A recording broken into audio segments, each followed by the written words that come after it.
Hello, I'm Dr. Rosie Kuhn. There's the camera up there. How are you? Thank you for being here. My fingers are very excited. There's 4 people here with me right now, and that makes me very excited. If you would say hello and let me know who you are, that makes me happy because then I get to know that you're here and have as direct a conversation with you as possible. So that would be great. So thank you for being here, and I look forward to this conversation. So truth is, in terms of prosperity or this conversation, I coach a lot of people on this whole topic of becoming more prosperous. I'm working on the issues myself that then can grow my ability, my capacity to receive prosperity. So a very personal experience and professional, but I've never yet actually spoken to anyone about this in terms of a teaching, we'll call this today.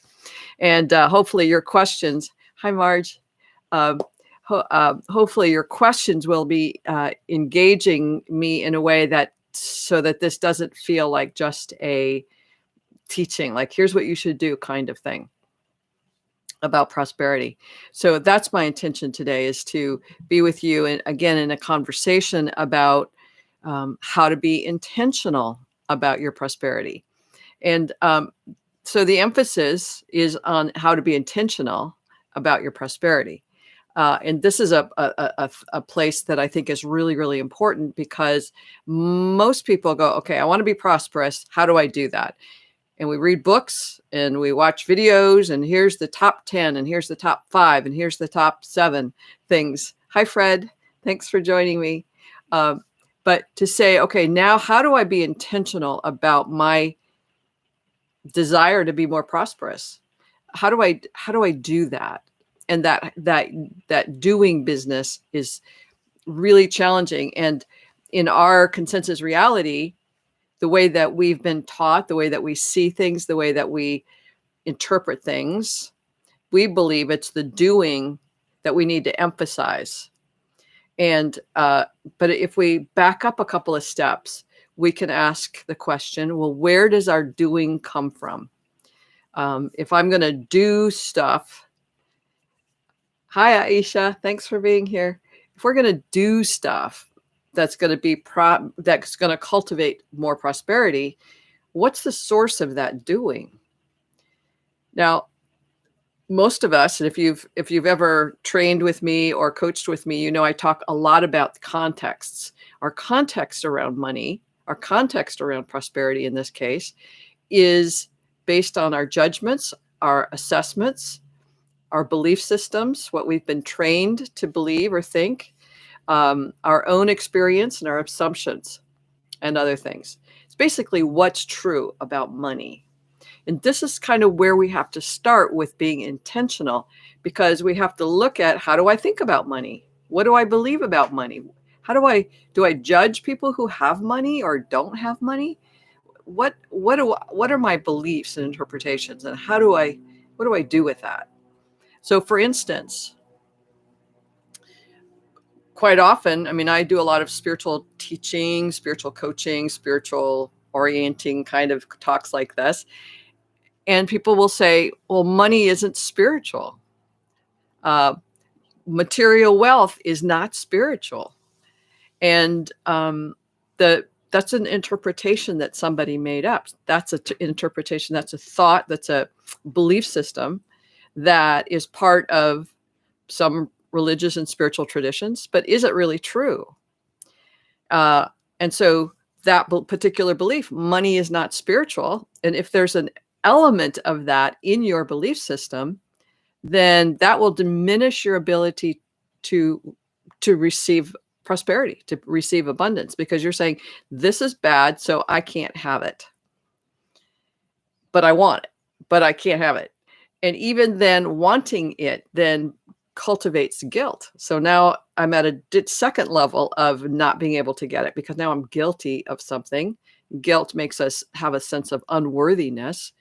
If I'm guilty, if I'm a bad person, if I've done something bad, then I'm unworthy of receiving.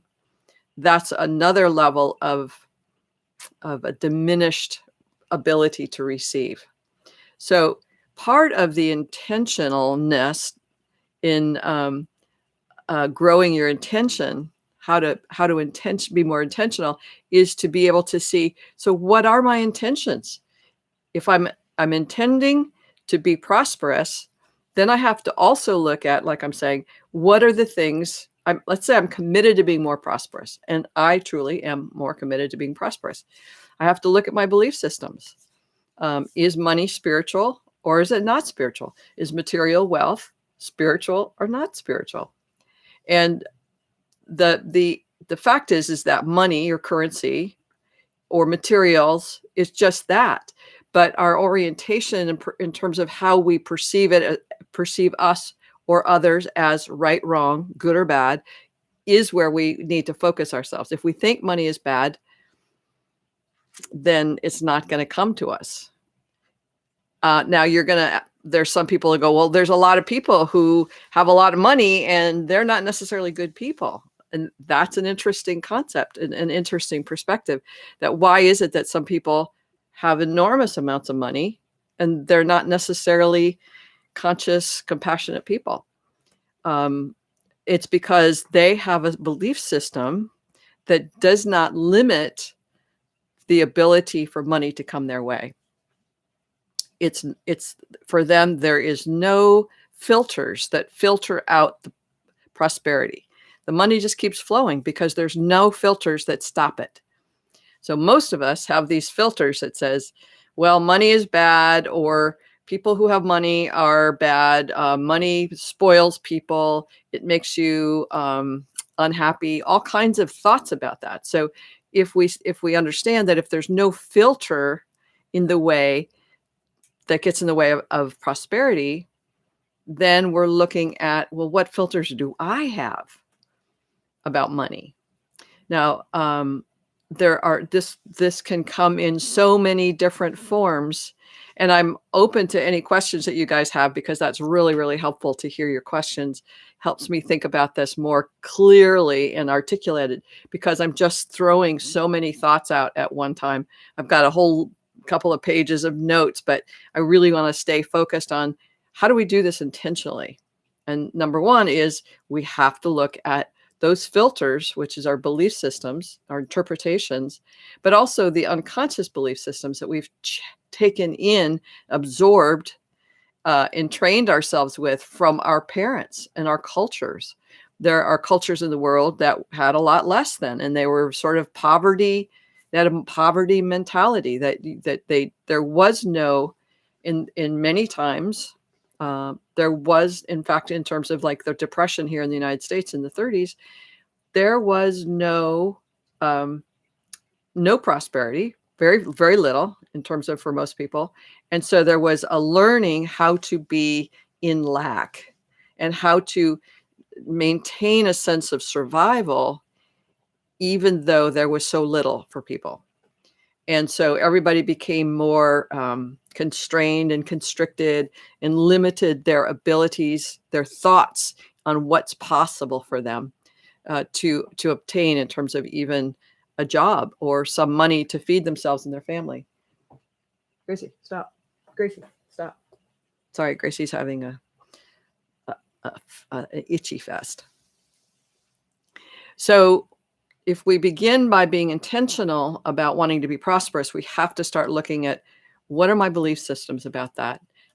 As a woman, and I'm in my latest 60s possible before you turn 70, I'm still dealing and grappling with that part of me that says a woman cannot be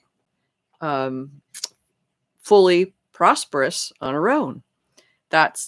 There's a energy force, whatever, that came with my parents and their whole culture, where there was a need to be dependent on men. And so even though I have been exceptionally independent for most of my life, I still have this element, this energy in me that says, can I actually do this by myself? And the question is there, or the doubt is there, because there's a part that says, women don't do this on their own. They do it because they have a man to be dependent on. So number one element of this work of being intentional is to become more clear about, what do I believe? What's true for me? Marge says, so would a pride in being able to survive in a state of lack be a limiting thought? Great question. Would pride in being able to survive in a state of lack be a limiting thought? No, if you've had little and you've survived, that's awesome. And how do you then go from that, good job, you did it, to I'm going to expand my capacity to receive more now? And what happens is we get scared. The fear factor is really important. So number one, intention in becoming more intentional is to look at beliefs and judgments. What do you think about people who have a lot of money? Do you go, they're great people, I want to be like them, and they've got so much aspirations? Or do you say those people are crooked, they're liars and cheaters, and they just do whatever they can, they're takers? And so those kinds of ideas that says, I don't want to be that. If I have money, I'm going to be that. And again, those interpretations will limit your capacity to receive prosperity. So looking at, and what I encourage is, if you have a journal, start journaling on what thoughts you have that are negative in nature, that's related to money, material wealth, or the people who have it, or again, those questions like, or the thought, money isn't spiritual. And so being able to see those are the thoughts that you have. You don't necessarily have to change them right now, but you go, wow, that's really interesting. That list of thoughts will limit the capacity for you to receive prosperity. Because what you think about that, then you have actions, you do things that based on those truths. So if I say money isn't spiritual, then if I say money isn't spiritual and I'm a spiritual person, then I can't have money, because that would mean I'm not spiritual. So now I'm in a dilemma, right? I want prosperity, but I can't because. So what do? What are my actions that I take if money isn't spiritual? And it's a whole complex thought process. Like I said, I could feel guilty, or I could be manipulative and get money in ways that I basically say, I'm not making it. It just comes to me through other people. All kinds of things that we can do. But the bottom line is I can't fulfill my potentiality to receive prosperity if I'm not clear about my way of being in the world based on prosperity, on money, on my intentions, my thoughts about that. So coming back to Marge's question, if I have pride in being able to survive in a state of lack, yes. And now, what do you want? And this is a huge question too, in terms of being intentional. What's your commitment? Are you committed to continuing to survive? Or are you committed to thriving? Are you committed to opening and expanding your capacity to receive? Now, this is a huge part of this process of being intentional, because being open to receiving, that was a piece that wasn't in my sense of self when I'm thinking about being prosperous. It's like I thought that the receiving was just there. But I realized that with all my ways of thinking about myself, that I'm unworthy, that I'm guilty of being a bad person, that I've always been taught that I'm not worth it or I'm insignificant, that all of those things limit my ability to receive. Never saw it. Limiting the receivership. And so to begin to again, look at, like, journal, what are those thoughts that I have about myself? Where do I limit my capacity? Yes, I was really good at surviving. Now, do I just want to survive, or do I want to really be intentional about learning how to thrive. So, so many people are unconscious to the fact that we are here to learn how to be in our fullest potential. And that means, if it means for you to have prosperity in terms of material goods, if that's gives you a sense of worth and well-being, that's part of that for you. But we're here to fulfill our human spirit and to be in fulfillment of that. We're here to know our fullest potentiality.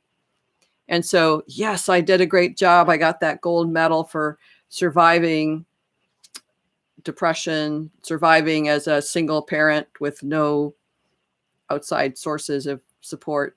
Yes, I got that. Okay, now there's a point where I can say, now what's next for me? How do I open up to the next level of, we'll say, gold medal? How do I open myself up to not just surviving, but actually thriving? Because that's what we came here to learn to do.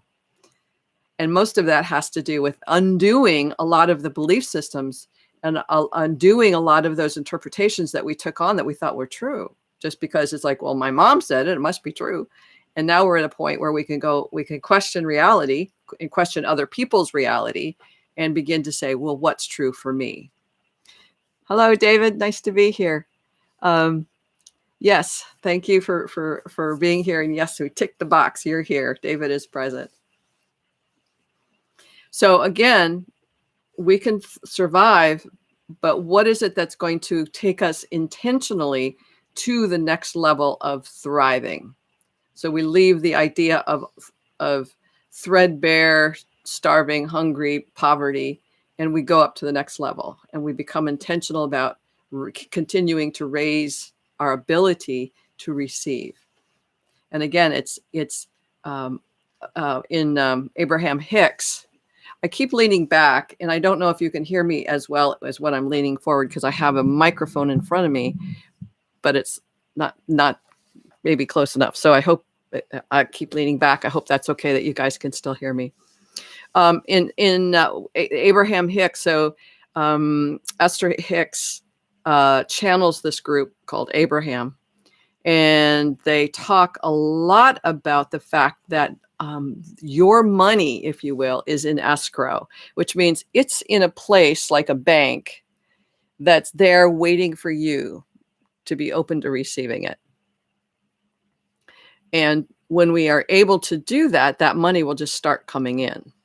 It might trickle in or whatever, but when you begin to intentionally shift your thinking process, your thought process, your judgments, and then what you do about those interpretations, you'll start to see things shift.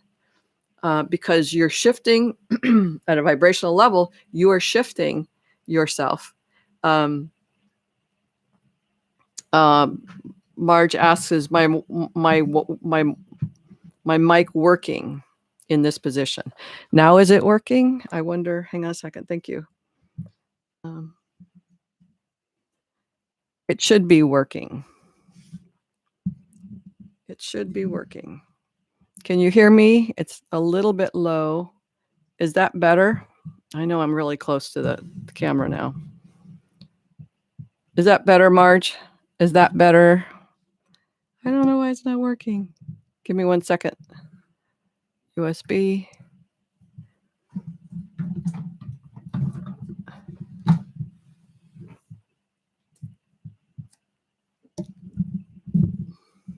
Okay.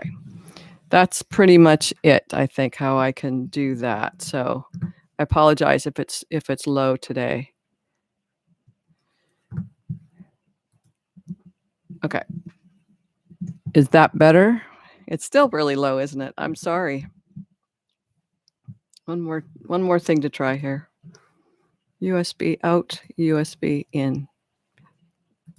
Okay.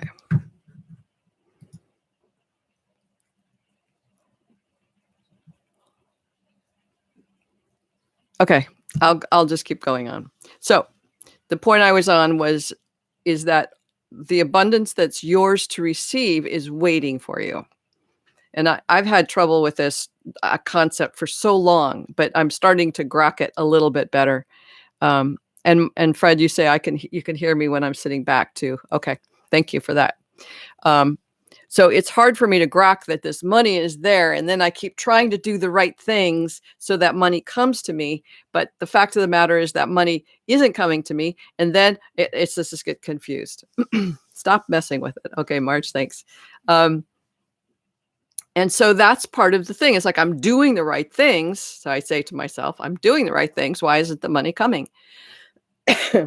And it's really, again, looking at I'm doing the right things, but I'm still holding on to concepts and thoughts that are not aligned with the prosperity of me.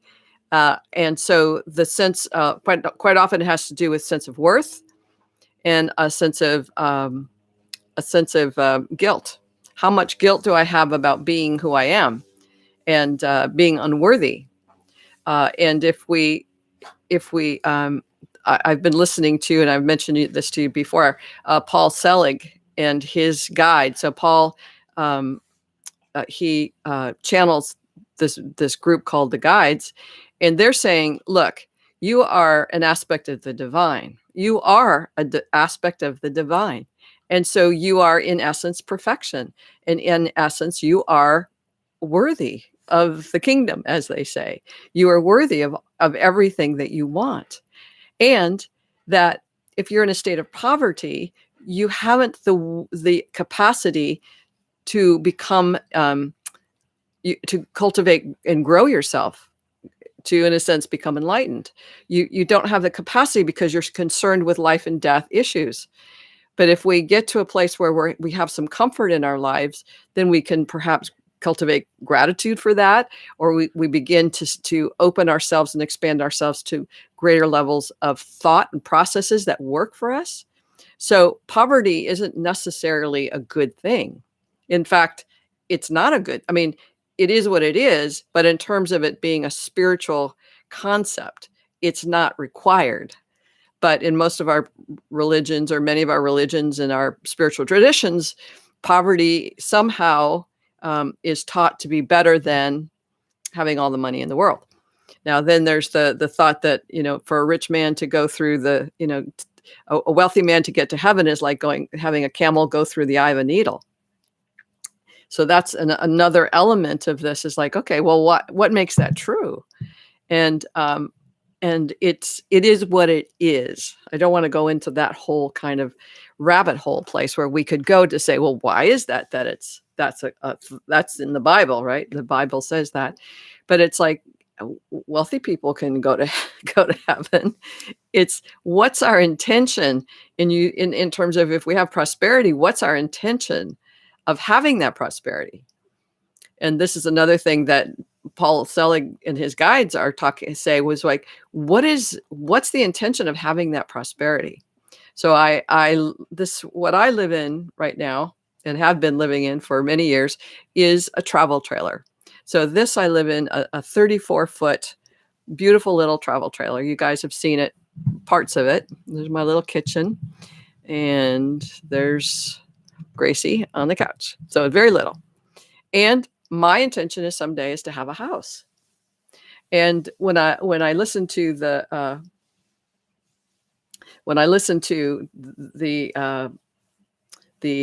guides say, what's the intention of that which you want, that's a really important to know what that intention is. Then I started to go, okay, so why do I want a house? Do I want a house because everybody else has a house and I'm almost 70 years old and I should have a house, or because it makes me look good? And it's like, the thing about my trailer, it's so beautiful on the inside, but the outside does not spark joy, as Marie Kondo would say. It doesn't spark joy on the outside. And I want to live in a dwelling that sparks joy. That's my biggest desire. And so that, in a sense, is my intention for having a home, is a home that sparks joy. So when we have an intention, whether it's to have a lot of money or have experiences, money, a lot of times people want money so that they can travel and that they can experience life differently. go traveling or adventures. They want to experience life differently. Then it's the intention of what we want to do with that prosperity. David says, drop the baggage on one becomes lighter. Yes. It's the idea of the simplicity. I know that as I have been growing myself through this practice of living life, that I love the simplicity that I've incurred, that I've gained, the simplicity of my life, where I have one chair, well, two chairs because I sit in one, and then the couch.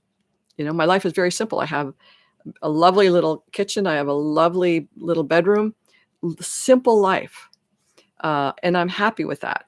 And so I've dropped a lot of baggage around what a house is supposed to be like and how big it should be and what should be in it, all that stuff. And so I'm still in this dilemma of the intention of having a house. And, do I feel guilty? Because, my interpretation is, it's takes away from the forest, or it takes away from, starving people around the world. Whatever those thoughts are, limits my capacity to receive the house on the hill. And so the more we can drop our baggage, all that baggage, then in essence, like Abraham Hicks says, what's in escrow for us will just start to come. And I've been experiencing that little by little by little. I have more clients now than ever before. It's been fun doing these, and continues to be fun to do these lives and these videos that I do, and all of these other ways that I'm interacting with people around the world. And so more and more I'm getting people that want to coach with me and work with me or buy my books or train with me. And that's huge. It's wonderful. It's fun. And it comes because I keep listening for what's my intention, whether it's my intention with prosperity or my intention around who I am in my being and what it is that I'm here to contribute through my being. Like, all these pieces of it are really important. Do you guys have any questions? Any thoughts?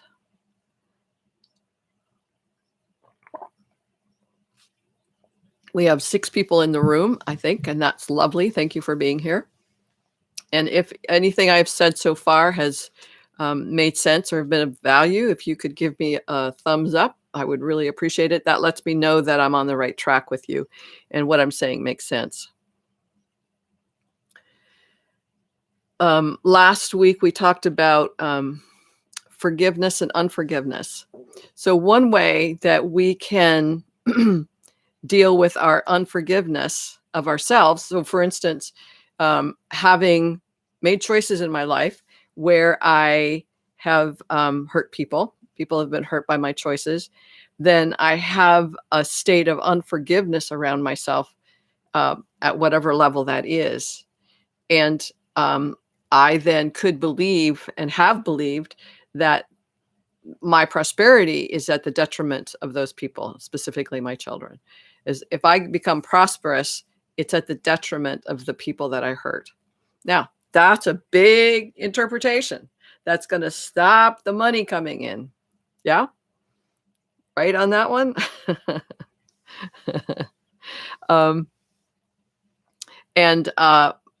And so I've had to really look at that and ask myself that question is, can I forgive myself for those experiences, those choices that even though I knew in the time they were the best choices possible for me and for them, they were still hurt by that. And can I forgive myself and come to a place of unforgiveness so that I can allow prosperity? Because if I allow prosperity, part of that intentionality of being prosperous is then I can visit my children. I can be more generous with them. I can take them on adventures, right? So I can have more playtime with them. But if I see myself or prosperity as to the detriment of the people that I hurt, it ain't going to happen. Not going to happen. Aisha, you said intention should be some way. Could you say a little bit more about that? Because I'm not quite sure what you're saying. And David says, yes, the possessions become more than relationships. Yeah. Yeah. This is about when I was looking at the title of this, that how to be intentional about your prosperity.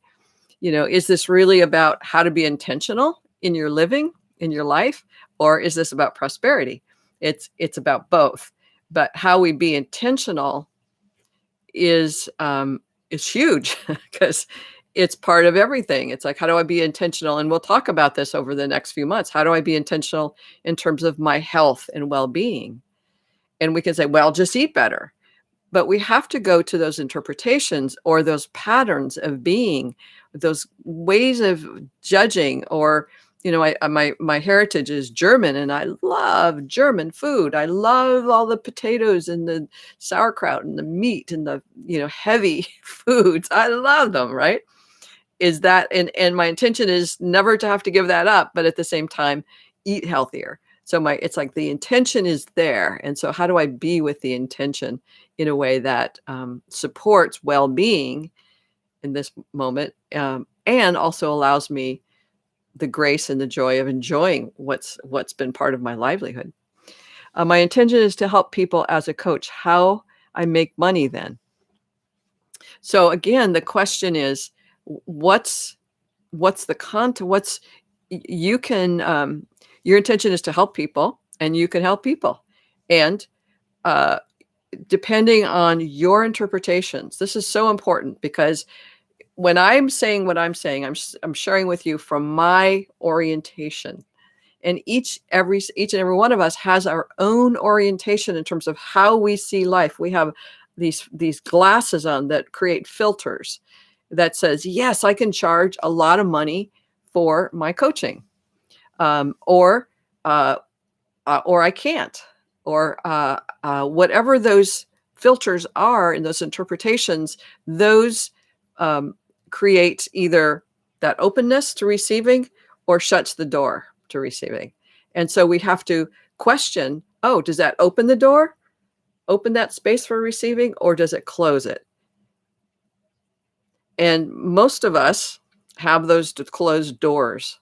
One of the things, and I've heard this through Abraham Hicks as well, is that, and I think may have said this to you guys before, that if you take all the money in the world, billions, trillions, whatever, quadrillions, and you pass it out to every person on the planet, and everyone has the same amount of money, everyone has the same, starts out as equal.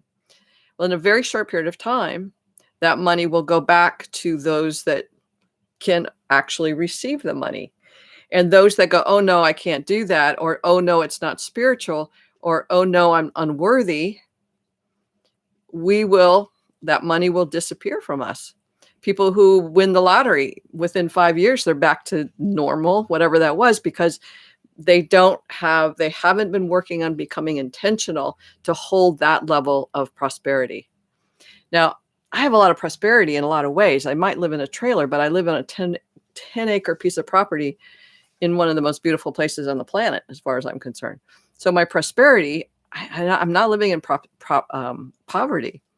And this is another piece of the sense of shifting, intentionally shifting the way we see our lives.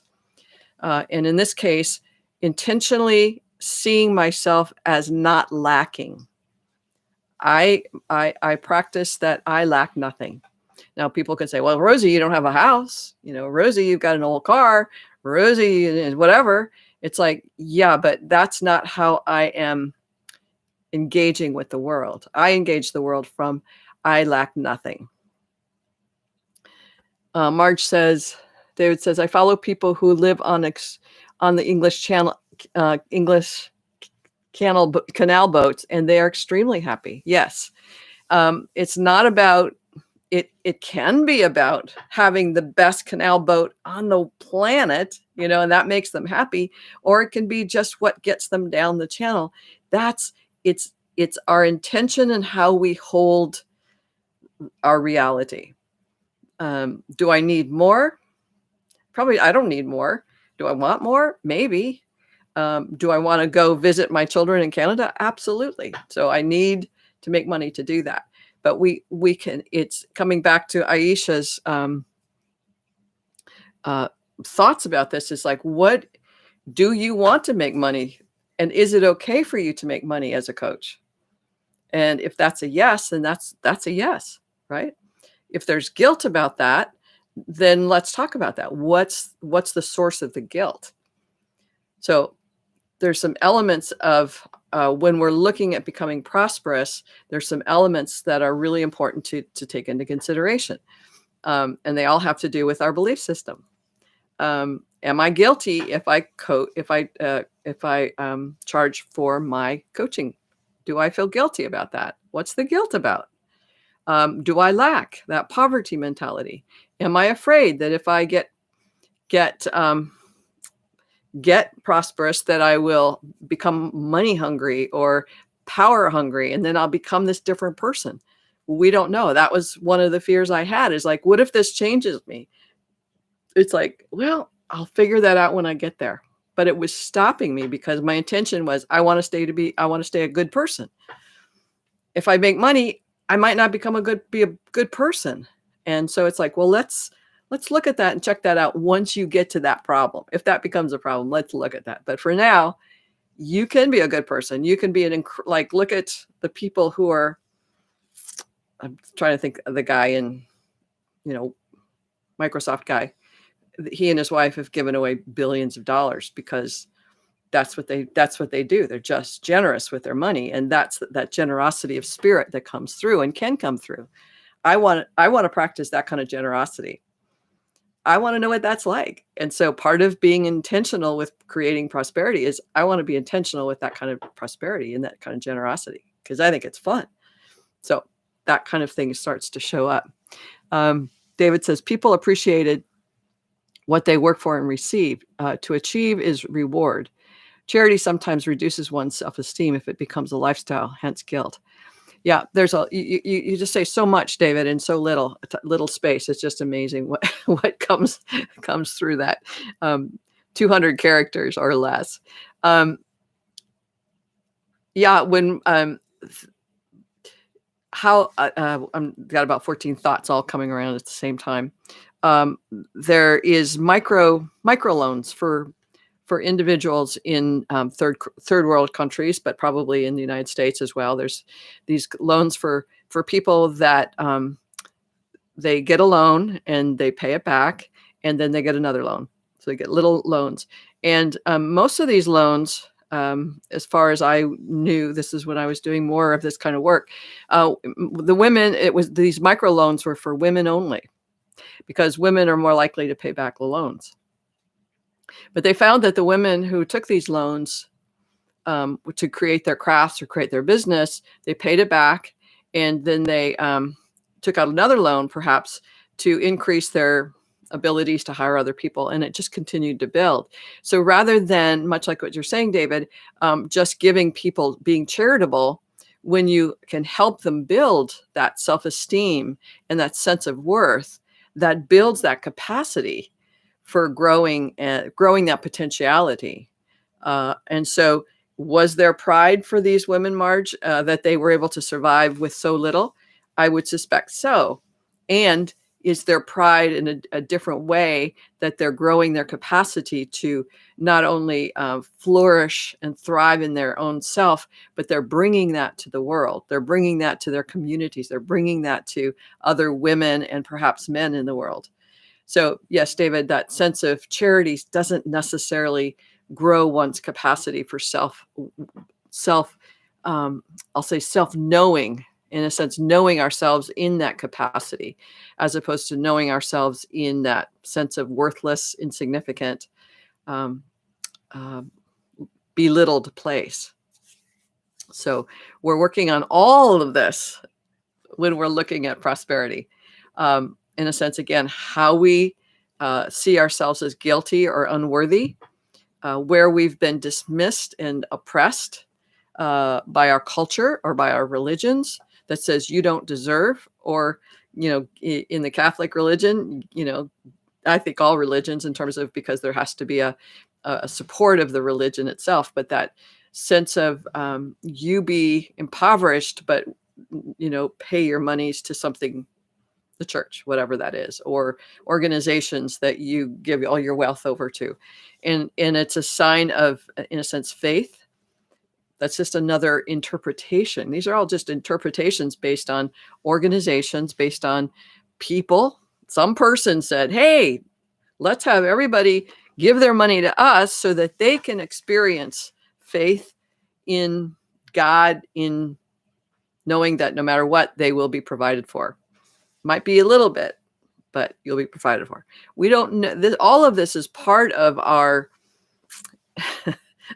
the water we swim in, the water of life, all the thoughts that have ever been thought, the belief systems that have been created for eons about religions and spirituality is all part of this.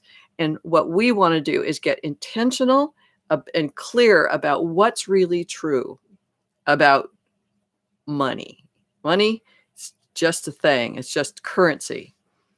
And this was a really beautiful thing. A friend of mine said that currency is coming to you and through you all the time.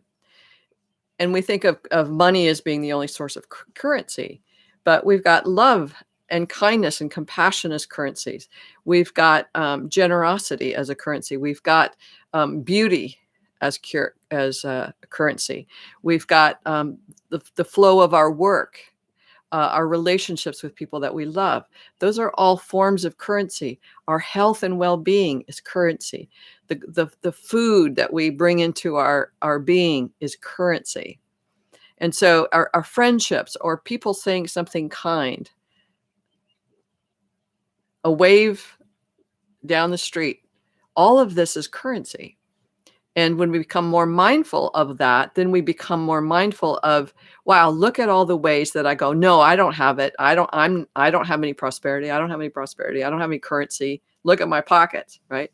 But if you look at your life and begin to go, wow, look at that. Look at, I have eagles flying around my home, bald eagles.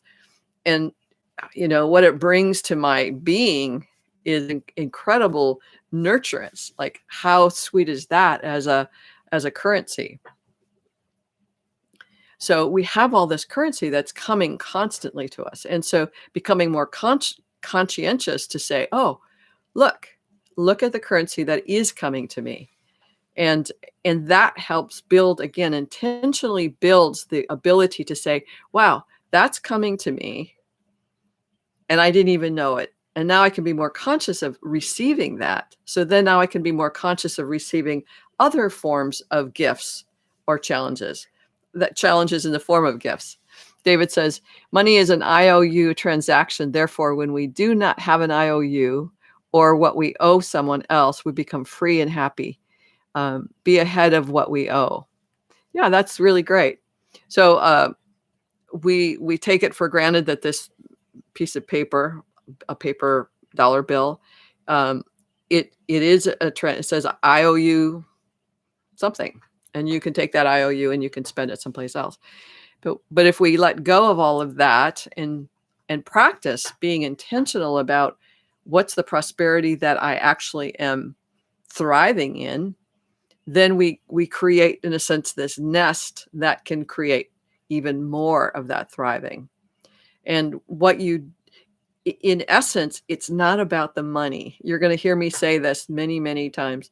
It's not about the money. It's not about how much money you have in the bank. It's about your capacity to be happy and fulfilled and bring about the capacity to receive. If you want to, if you say, I just want to receive money and then give it all away, that's awesome, right? That's awesome. You're just growing your capacity to receive. Why not, right? What do you have to lose in just learning to receive? And all we're talking about is becoming more intentional about that. Fear is a big deal when it comes to learning to receive. A lot of people say, if I receive, somebody's going to come and take it away.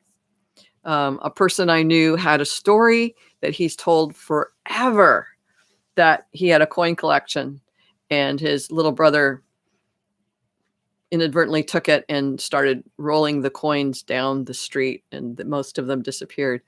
And so he has the story that if he has money, somebody's going to take it away. And that's his story of what has him be impoverished. It's like, that's a story that happened. Now what?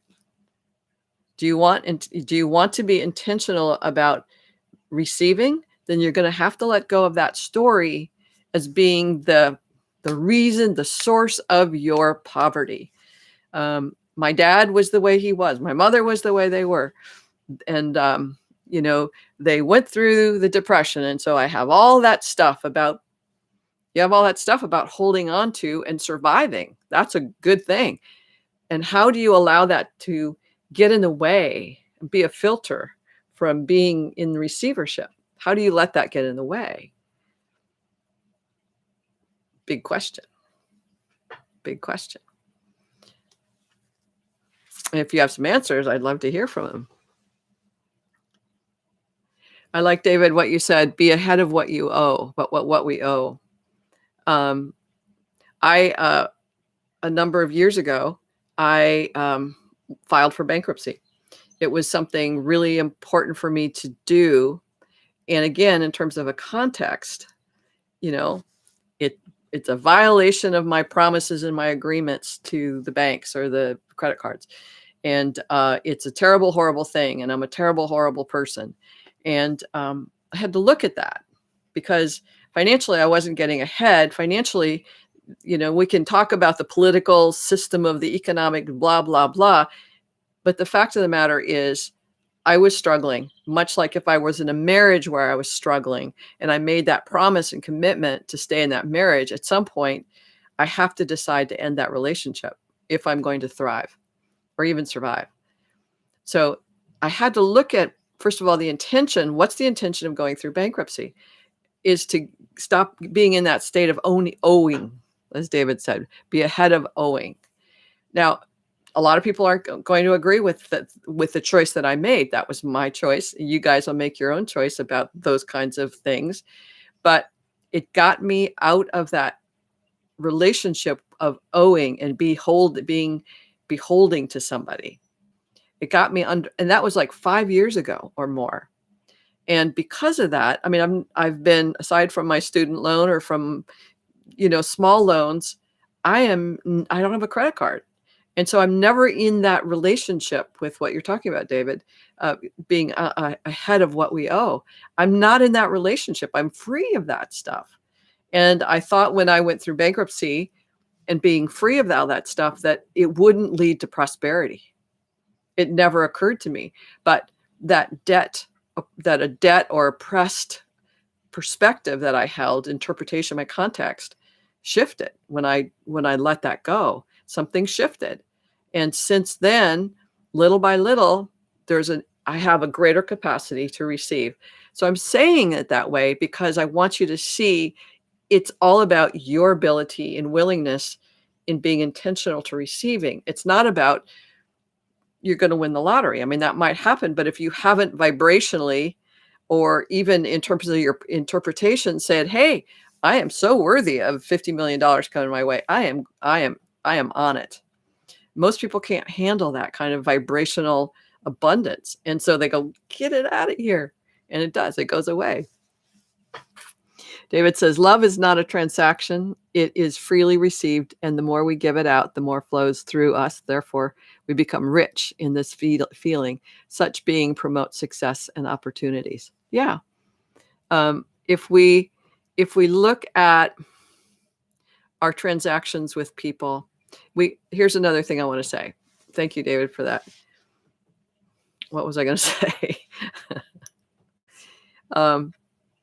I wrote something a number of years ago that it's really important to know what the source of all of your abundance is. We think that abundance in terms of money comes from other people. It comes from our work. It comes from selling our products.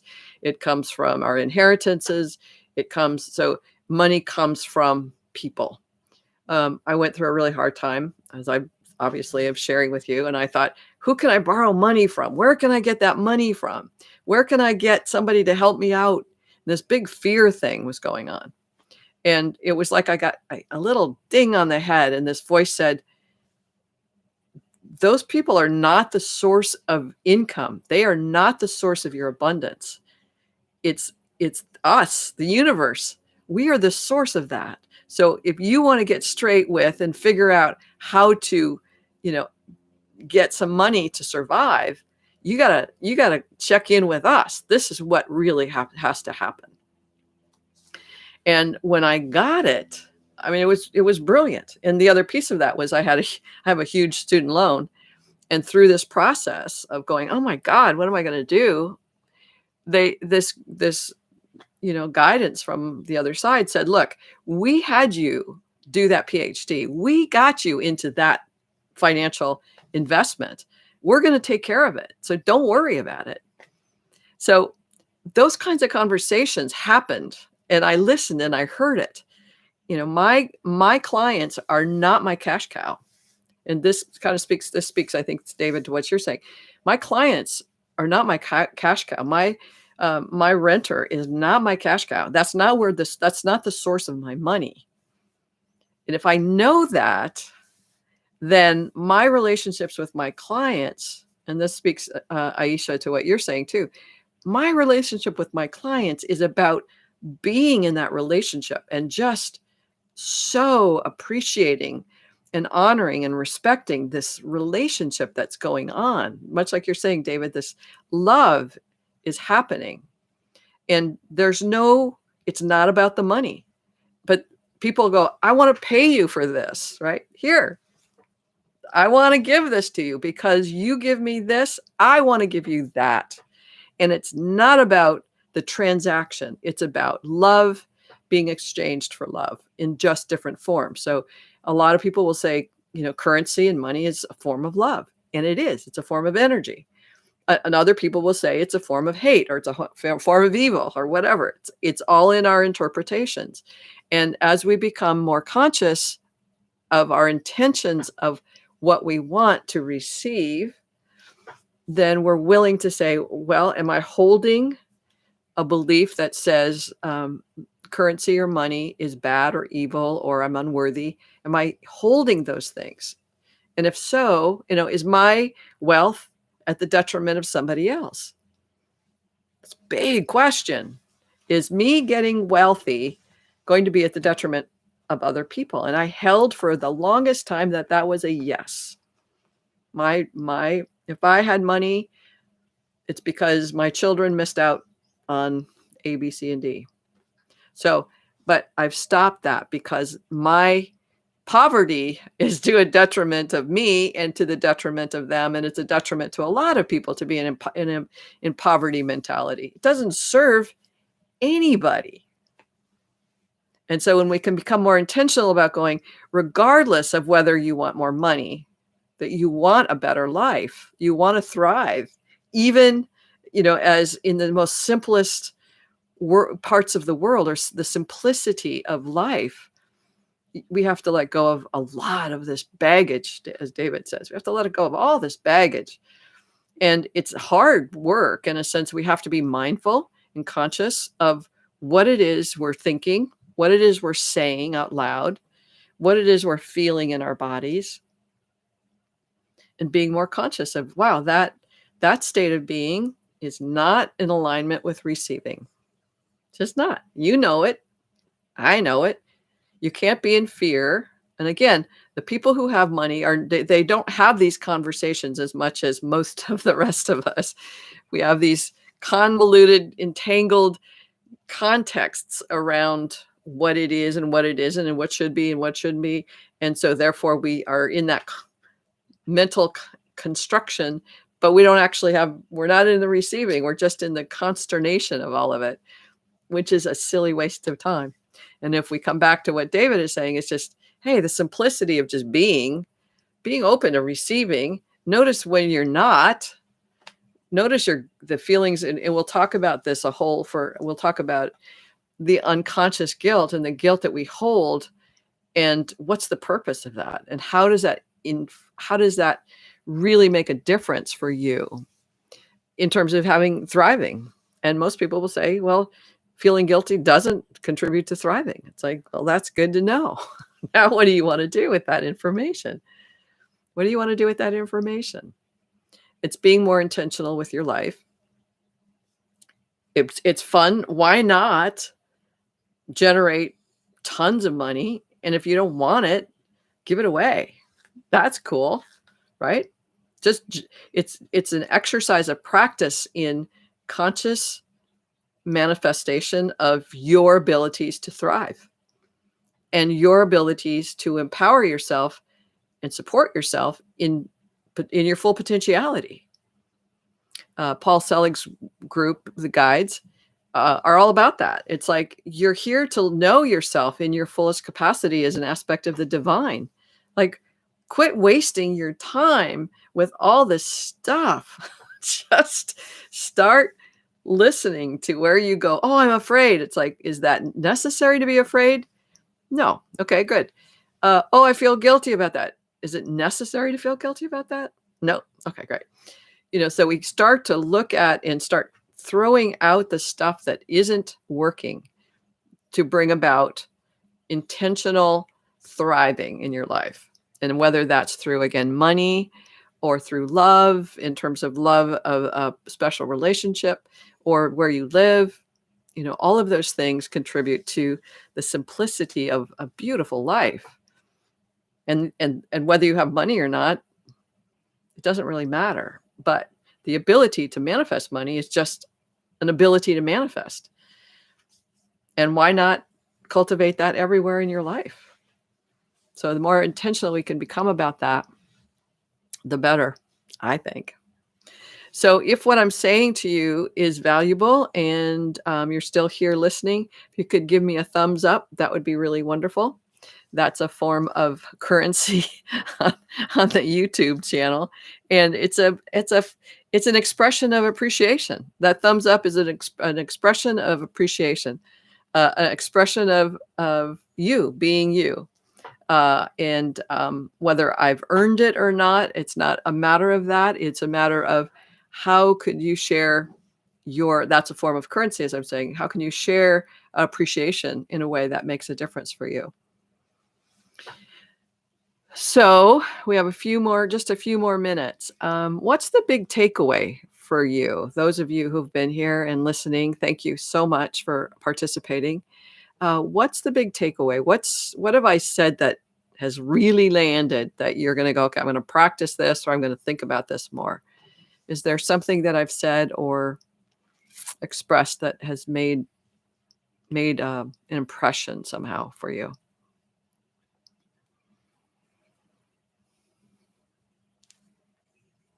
Perhaps.